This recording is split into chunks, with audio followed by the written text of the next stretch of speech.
SBC Media. Welcome to the iGaming Daily podcast, analysing the news from the betting and gaming industry all over the globe, supported by Optimove, the #1 CRM marketing solution for the iGaming market.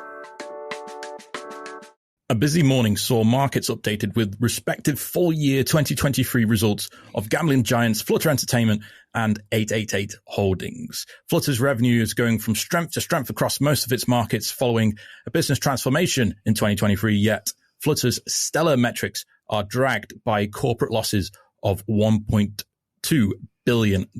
Meanwhile, 888 is now undergoing a proposed rebrand to become Evoke PLC as part of its value creation plan, as revenues for the operator improved, driven by a shift away from .com markets. Once more, 888 posts consecutive year losses of £56 million, as all eyes turn to how new CEO Per Widerström will turn around corporate performance and value. My name is Conor Porter, and joining me today on iGaming Daily is Ted Menmuir of SBC News and Joe Streeter of CasinoBeats to talk through the Flutter and 888 financials. But before we get into all the numbers and all the market details, a message from our sponsor, Optimove, the #1 CRM marketing solution for the iGaming market. 56% of the EGR Power 50 personalized player experiences with Optimove. And as a special offer, Optimove is offering new clients a free first month when they buy Optimove. For more information and to claim the free first month, go to optimove.com/SBC. That's optimove.com/SBC. Links will also be left in the podcast episode description.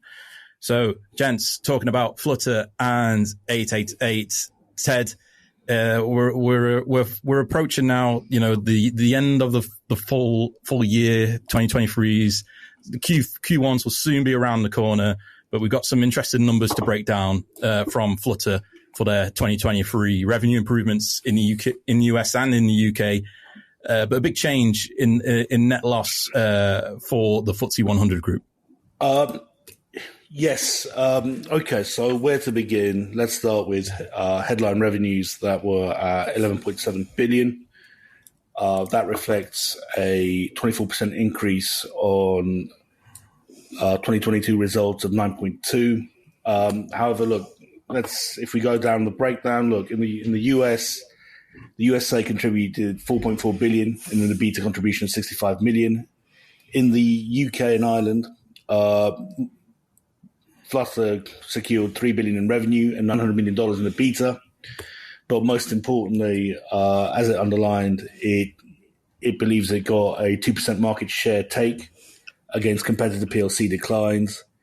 And further positives saw its international unit reinvigorated by the Sisal acquisition, which added 1.2 billion in revenues. And the only kind of like dragged unit was Sportsbet Australia, which registered revenues of 1.4 billion, and a 23% of beta declined to 350 million. So, look, if you just stand back and you look at Flutter's results, it seems to be kind of firing across all units. And even if you were to take each kind of component individually, I mean, you're talking about a portfolio of market-by-market leaders, each generating above the billion revenue mark. And you could actually just strip out every brand and say, look, this is a PLC or a PLC-defined business, and it's in their own right. So we are talking about the market leader here, Global Gaming's most valued PLC company. And it's, you know, just looking at it now, it's hard to kind of pinpoint weaknesses in Flutter's structure, or where kind of competitors can see a weakness. Yeah, you say weakness, but I say where competitors could potentially like maybe take an advantage over Flutter, because they, as you said, they have been so dominant across the markets. You know, US positive adjusted EBITDA for the first time over there. We know how good of a brand FanDuel is, and over here in the UK, you mentioned about their market share. Interestingly, before we go into the big number, which is the $1.2 billion net loss, interesting crossover, Joe, from Paddy Power over in the Q4 period between their sports betting and iGaming. We recently talked about this topic on an SBC Digital Day, but the data from the Paddy Power in that Q4 is quite interesting to look at.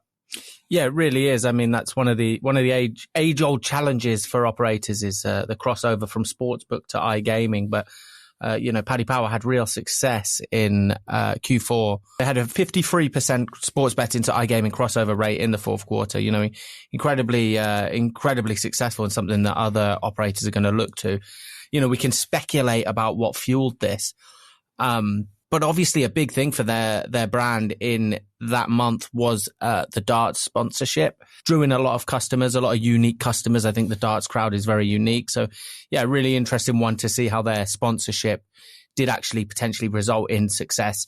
Obviously it is December as well, so there is a lot of downtime in December. December's a very unique month with people being off work, people going out more. So yeah, a unique climate, but 53% crossover from sportsbook to iGaming is a really fantastically high number. And yeah, obviously the Flutter numbers are very interesting. We look at the 1.2 billion net loss, but largely, as you say, a company that is transforming and is still going through this sort of evolution, but is really on the right track. And that is represented by what they've said in this statement, and how they continue to push forward. Yeah. Let's talk about the big number then. The $1.2 billion net loss, significant in any year, and can be a bit of a cause for concern. But Flutter's kind of done a good job of breaking this down and explaining where each has occurred, and including mentions of impairment from PokerStars. Ted. Yes. The main cost was the 725 million impairment on the PokerStars trademark and its dispute with, I think it's a New York court, and that's a settlement that it's reached. Now, I think when you are reviewing these impairments, one thing it tells you is that it underlines it's Flutter's commitment towards the US market, and it's taken on these hard decisions on, legal settlements, and also kind of its Foxbet option liability, which cost it around 160 million. And it's been in Flutter's strategy that it has to top the US market. And that has been kind of the narrative for the last 4 years. And much of its corporate focus and its corporate valuation has gone towards, look, what do we do to become the imminent brand, to turn FanDuel into the imminent market leader in the US? So it's not just operational. It's about its status. It's about its reputation, and it's, they are doing everything they can to maintain FanDuel as a growth child. And that's what these kind of payments tell me. So yeah, they are taking they're taking a hit on 2023 accounts for losses. But what we'll see next year is a complete focus on FanDuel really showing its profitability muscle. Yeah, it was really interesting, Ted, actually, to have both 888 and Flutter come in this morning, because two companies with really contrasting fortunes in North America. And yeah, to see the success of Flutter continue to be driven by FanDuel is interesting, and it stands them in good stead as well, I think, moving forward. And certainly with future directions for Flutter, for FanDuel, and for other brands underneath that Flutter market, it's going to be interesting to see how they develop and continue on going into 2024, because you would expect that net loss to creep back down towards, a positive outcome. Hopefully, might be a bit too much to ask in 2024, but taking into account the regulatory changes, Ted, in the UK as well, it's going to have some sort of impact on their 2024 guidance. And we already mentioned about the PokerStars direction as well, looking to pair that with their brand in Italy and with FanDuel as well. So what kind of impact are we expecting from Flutter in 2024? Okay, so let's take this on a market-by-market perspective. Look, if we're looking at the UK, I think that Flutter can trade with confidence. And a lot of that is because it's front-loaded compliance adjustments in 2022 and 2023. And it's done, we've seen in other gambling PLC results that they stumbled this year, especially on the compliance front. And I think we got to be real now and really take into account that Flutter has the best UK portfolio for recreational players. if we then kind of move that to US prospects for FanDuel, next year it's targeting 5.5 billion in revenues. Okay, so it's FanDuel will generate approximately 50% of corporate revenues. However, going back to this, I think that FanDuel's aim now is to show its profitability dynamics, in which Flutter kind of targets that it will generate 635 million in EBITDA. And the other thing about FanDuel is that it can operate at a cost of sales of 56%. Now, that is down to Flutter. If it wants to kind of scale that down and make it more profitable, it can do it. I think one of the things that gets overseen in Flutter is how good they are operationally structured, especially with Flutter Edge, in that it can actually take these big decisions and implement them dynamically across the business and get those efficiencies working pretty much from the go. And I don't think a lot of PLCs, especially in the US, can do that. So I think where we're going to see a change in narrative in the States is that, yes, it's been in this battleground with DraftKings, right? But I think that Flutter has a better arsenal and better operational efficiency than its competitors. And if it wants to kind of show the profitability of FanDuel next year, it can just do so at a point of the switch. Certainly, in more excluding US operations in the UK, you mentioned that they're quite strong with Sky Bet and Paddy Power and the likes, and over across in Europe, they've kind of done a different approach. They kind of looked for those podium position operators, MaxBet in Serbia recently. Do you expect more acquisitions like that, or do you think they'll kind of slow down a bit of that in 2024 to try and bring that net loss a bit more towards the positives, do you think? Good question, because I think, look, the Flutter leadership will always be looking at M&As. And if you take kind of MaxBet in Serbia, that was kind of handed to them, and straight podium position, and for the amount they charged, it was a level playing field. I mean, they just proceeded with that buy. If we're looking for kind of acquisitions in the billion mark, I think they have to be kind of revised, studied, and to see just how much EBITDA they can generate on the bottom line, which is, I think it's their view for international and European markets. I think that there will be one of the acquisitions that Flutter might begin to target will probably be kind of a bolt-on or sub-segment acquisition, not necessarily of a gaming company, but of a company that helps them operationally. This is probably to kind of minimize operational costs, especially on compliance that's growing across European markets, and to help them kind of overcome regulatory changes across kind of core markets in Western Europe. So it's not going to be a sexy buy. Let's just say that. Yeah, it's going to be challenging with the regulatory changes in 2024 across, as you said, in Western Europe, but we'll see how Flutter goes. After the break, we'll be talking about 888 and their financials as well, talking about their value creation plan, and as well as their proposed rebrand to Evoke. Stay with us for more after the break. SBC Leaders connects the gambling industry's top-tier operators and associations to share the best ideas, collaborate on solving the biggest issues, and push innovation throughout the betting and gaming industry. If you're an operator and want to join the discussion, visit sbcleaders.com for more information. Welcome back. So, Joe, I'm going to have you take the lead a bit more on this one, taking a look at 888 and their revenue improving in 2023, but their losses kind of narrowed on the year as well.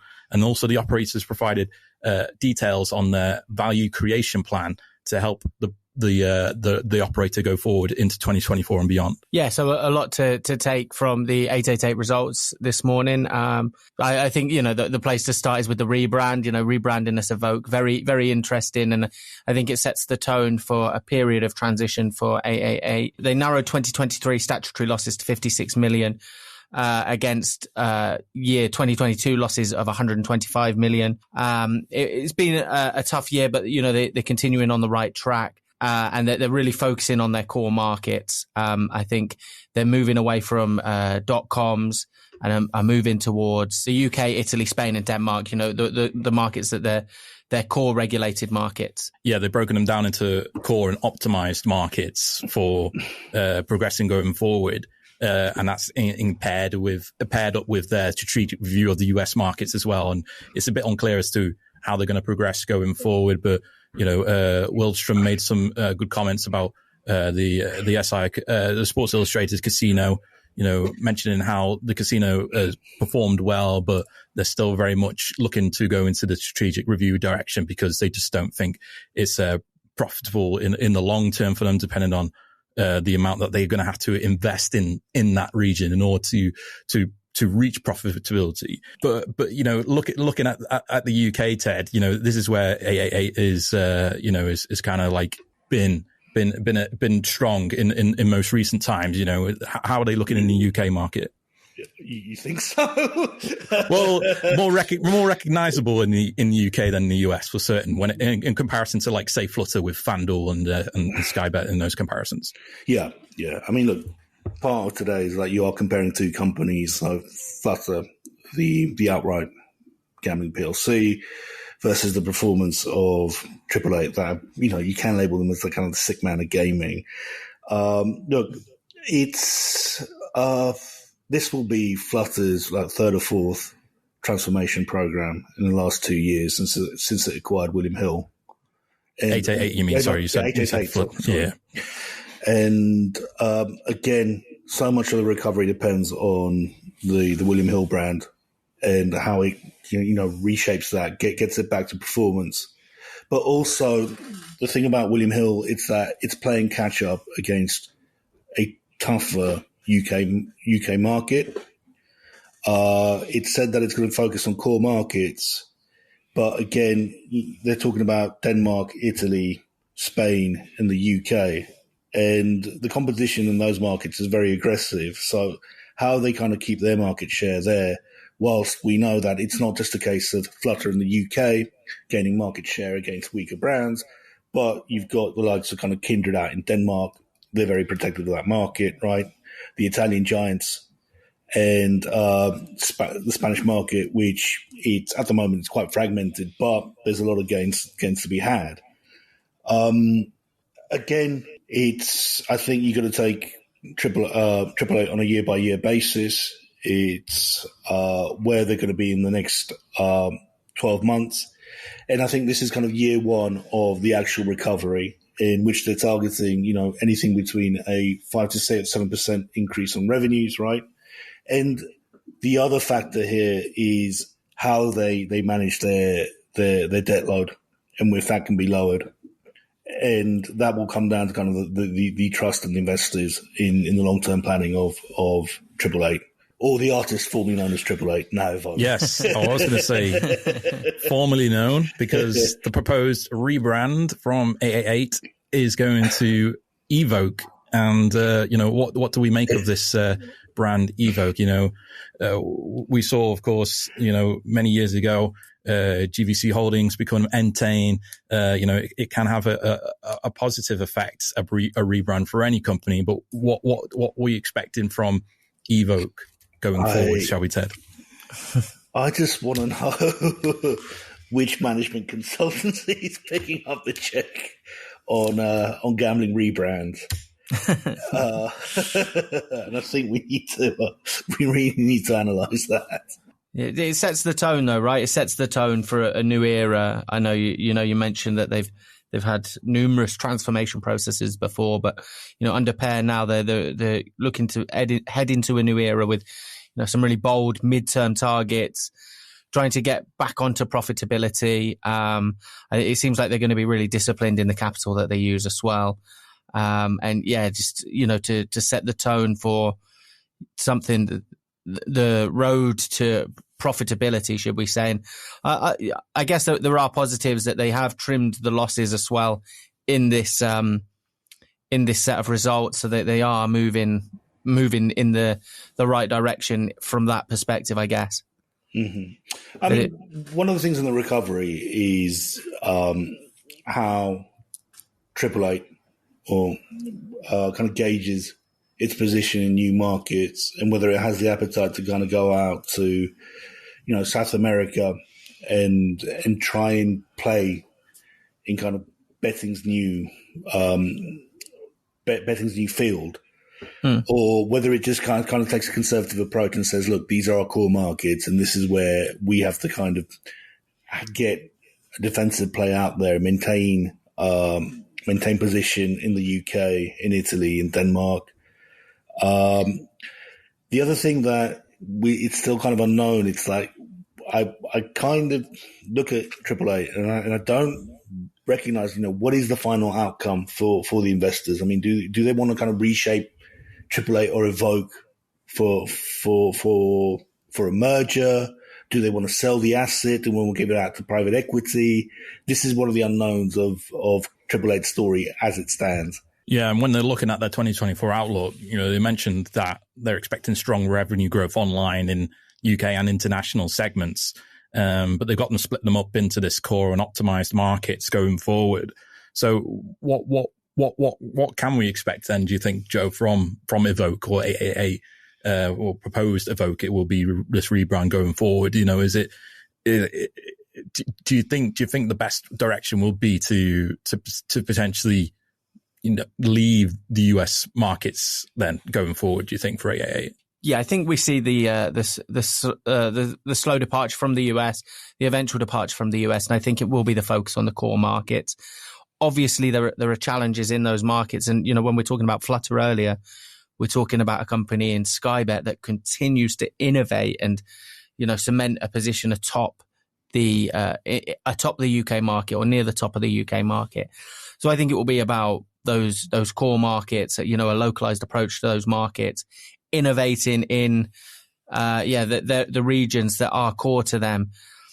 Whether there will be appetite for expansion into the betting's new playground, as you put it, in South America, potentially, right? They are a giant. There is room for that. They've got the they could do that, but from my perspective, I think what I'm reading from these results is, and the statements from Pair is that they will look to really focus through their value creation plan on getting these new targets right, hitting the new targets, and doing it through the core markets of the UK. Sorry, Ted, I'll leave you for final thoughts on Flutter and AA or Evoke to round off the podcast.